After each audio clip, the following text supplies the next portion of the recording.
भोपाल शहर के निशांतपुरा इलाके में 4 जनवरी 2018 को एक अधेड़ उम्र की औरत शबनम आग से बुरी तरह झुलस गई थी।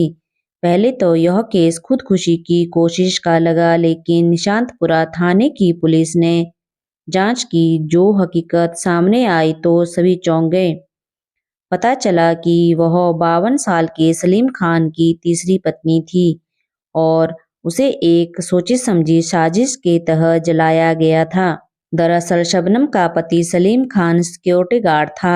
11 बच्चे होने के बाद भी वह चौथी शादी करने की कोशिश कर रहा था। उसका बड़ा बेटा 18 साल का हो चुका था। इसके बावजूद उसने चौथी शादी की थी।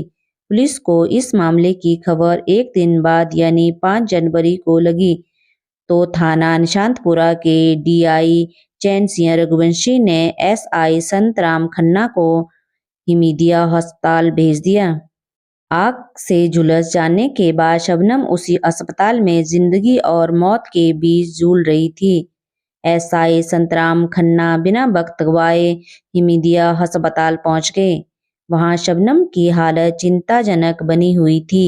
अस्पताल में सलीम खान के परिवार के और लोग भी मौजूद थे। संतराम खन्ना ने जब शबनम और अन्य लोगों से बात की तो इस वारदात के पीछे की जो कहानी सामने आई वह इस प्रकार से निकली। सलीम एक मामूली नौकरी पेशा इंसान था। उसकी पहली शादी शाहनाज नाम की एक लड़की से हुई थी, लेकिन शादी के कुछ दिनों बाद कुछ ऐसे हालात पैदा हो गए कि बहुत जल्द शाहनाज से उसका तलाक हो गया।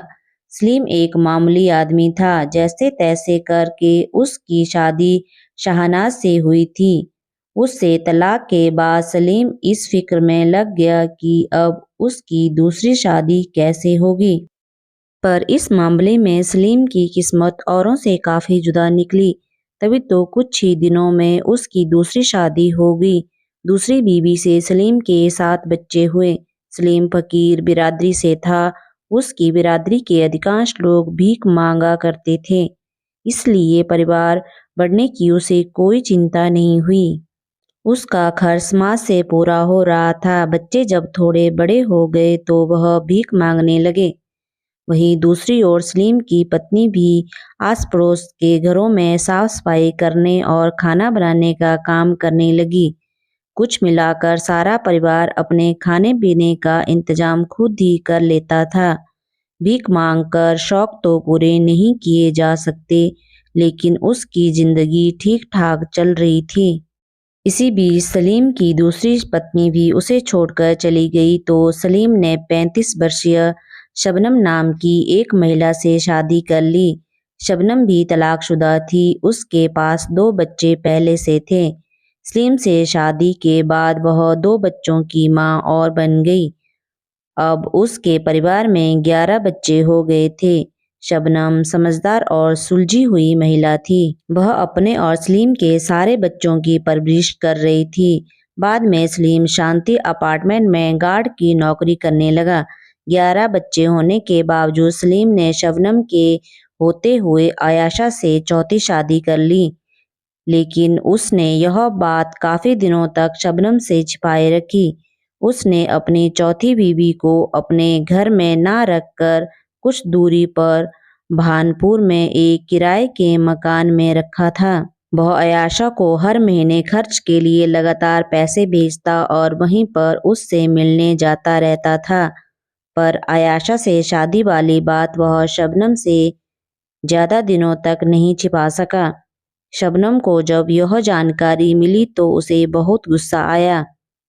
शबनम ने सलीम से शिकायत की, मैं तुम्हें इतना प्यार करती हूँ, बच्चों की देखभाल कर रही हूँ, तो ऐसी क्या मजबूरी आ गई जो तुमने आयाशा से शादी कर ली। तुम्हें ऐसा नहीं करना चाहिए था। तुम्हें मेरी शादी से कोई परेशानी नहीं होनी चाहिए, क्योंकि जिस तरह पहले से चलता आ रहा है ठीक वैसे ही अब भी चलता रहेगा। आयाशा भी एक तलाकशुदा औरत है। वो परेशान थी तो मैंने उसे अपने यहाँ एक तरह से आश्रय दिया है। सलीम ने सफाई दी। शहर में और भी तमाम तलाकशुदा महिलाएं हैं, उन्हें भी आश्रय दे दो। वो भी बेचारी ना जाने कहाँ कहाँ धक्के खा रही होंगी। शबनम ने कटाक्ष किया। तुम तो बेवजह परेशान हो रही हो। उसके आने पर तुम्हारे प्यार में कोई कमी नहीं आने दूंगा, इसलिए तुम कोई चिंता मत करो। सलीम ने फिर समझाने की कोशिश की, लेकिन इतनी बड़ी बात को शबनम भला कैसे स्वीकार कर सकती थी। लिहाजा वह पति से खूब झगड़ी। कुछ ही दिनों बाद इस बात को लेकर अक्सर ही घर में झगड़ा होने लगा। आयाशा अपने पहले शौहर को तलाक देकर अपनी माँ के साथ एक छोटे से घर में रहती थी, पर अब तो सलीम ने उसे एक किराए का कमरा दिला दिया था। सलीम हर महीने उसे खर्च के पैसे देता रहता था, पर आयाशा ने अब एक जिद यह पकड़ रखी थी कि वह शबनम को तलाक देकर उसे अपने घर पर रखे। सलीम शबनम को तलाक देने के लिए राजी नहीं था। इसी बात को लेकर दोनों में पहले तो सिर्फ बहस होती, लेकिन जल्द ही इस मुद्दे के तूल पकड़ते देर न लगी। सलीम के दिए पैसों से माँ बेटी का खर्चा चलता था। दिसंबर 2017 में इत्तेफाक से सलीम को अपने तय वक्त पर तनख्वाह नहीं मिली, तो वह आयाशा को समय पर खर्च के लिए पैसे नहीं भेज पाया। जब भी सलीम उसे समय से पैसे नहीं भेज पाता तो आयाशा अपनी माँ के साथ सलीम के घर आ धमकती थी। इसके लिए माँ बेटी शबनम को दोषी मानती थी। वह दोनों आते ही शबनम पर हावी हो जाती थी। आयाशा शबनम पर इस बात का दबाव बनाती कि वह सलीम से जल्द तलाक लेकर वहां से चली जाए, ताकि वह इस घर में आकर रह सके। पर शबनम आयाशा की बातों को अनसुना कर देती। दिसंबर के महीने में भी वह दोनों घर आकर शबनम से झगड़ने लगी। आयाशा की माँ वसीमा भी आग बबूला हो गई। शोर सुनकर आसपास के लोग भी अपने घरों से बाहर निकलकर दोनों को समझाने लगे। इतने में किसी ने सलीम को फोन करके इसकी जानकारी दे दी। सलीम उसमें शांति अपार्टमेंट में ड्यूटी कर रहा था। वह दूसरे गार्ड को थोड़ी देर में लौट आने की बात बोलकर जल्दी से घर आ गया। उसमें घर पर महाभारत छिड़ी हुई थी। सलीम ने आते ही आयाशा को समझाया कि यहाँ पर मत लड़ो, सब लोग देख रहे हैं। आयाशा ने सलीम से गुस्से में कहा, सबसे पहले तो तुम शबनम को तलाक दो, तभी मैं तुम्हारे साथ रहूंगी। सलीम ने उसे समझाने की पूरी कोशिश की, लेकिन आयाशा इसी बात पर अड़ी रही। सलीम के साथ पड़ोस के लोगों के समझाने के बाद आयाशा थोड़ी ठंडी पड़ी और झगड़ा खत्म कर लिया। झगड़ा खत्म होने पर सलीम ने राहत की सांस ली। दोबारा ड्यूटी पर जाने से पहले सलीम ने शबनम और आयाशा को समझाया, मैं जा रहा हूँ, इसलिए अब लड़ना नहीं, कहकर सलीम वहां से चला गया। उसे लगा कि उसके समझाने के बाद दोनों नहीं लड़ेगी। वह दोनों बीवियों की तरफ से बेफिक्र हो गया। अभी सलीम अपार्टमेंट में इत्मीनान से खड़ा भी नहीं हुआ था कि एक पड़ोसी का फोन आ गया। अचानक फोन आने से सलीम को शंका हुई कि दोनों के बीच फिर से लड़ाई शुरू हो गई होगी। जैसे ही उधर से रूह कंपा देने वाली आवाज आई, वैसे ही सलीम ने बिना किसी को बताए घर की तरफ दौड़ लगा दी। जब वह घर पर पहुंचा तो उसके घर के चारों तरफ मजमा सा लगा था। भीड़ देखकर सलीम को पूरा यकीन हो गया था कि कोई बड़ी बात हो गई है। करीब पहुंचकर देखा तो उसकी तीसरी बीवी शबनम पूरी तरह आग में जली एक तरफ पड़ी थी और चारों ओर देखने वालों की भीड़ लगी थी। जैसे तैसे शबनम को हमीदिया हॉस्पिटल में भर्ती कराया गया। डॉक्टरों ने देखते ही हाथ खड़े कर लिए, क्योंकि उन्हें मालूम था कि शबनम इस दुनिया में मुश्किल 1-2 दिन की मेहमान है। सलीम ने डॉक्टर के सामने अपनी बीवी को बचाने की गुहार लगाई। वह किसी भी कीमत पर शबनम को खोना नहीं चाहता था। डॉक्टरों की लाख कोशिश के बाद शबनम ने दम तोड़ दिया। पता चला कि 4 जनवरी 2018 को जब आयाशा अपनी मां के साथ सलीम के पहले घर पर आदम की तो उसकी बीवी शबनम से बहस होने लगी थी, जिसे बाद में सलीम ने आकर शांत करा दिया था। इसके बाद हुआ ये कि एक बार फिर से दोनों सौतनों में तलाक को लेकर बहस शुरू हो गई थी। उसमें शबनम की बेटी चूल्हे पर खाना बना रही थी। बात अचानक से इतनी बढ़ गई कि आयाशा और उसकी मां ने मिलकर शबनम को धक्का देकर जमीन पर गिरा दिया, जिस वजह से उसके सिर और हाथ में चोट लग गई।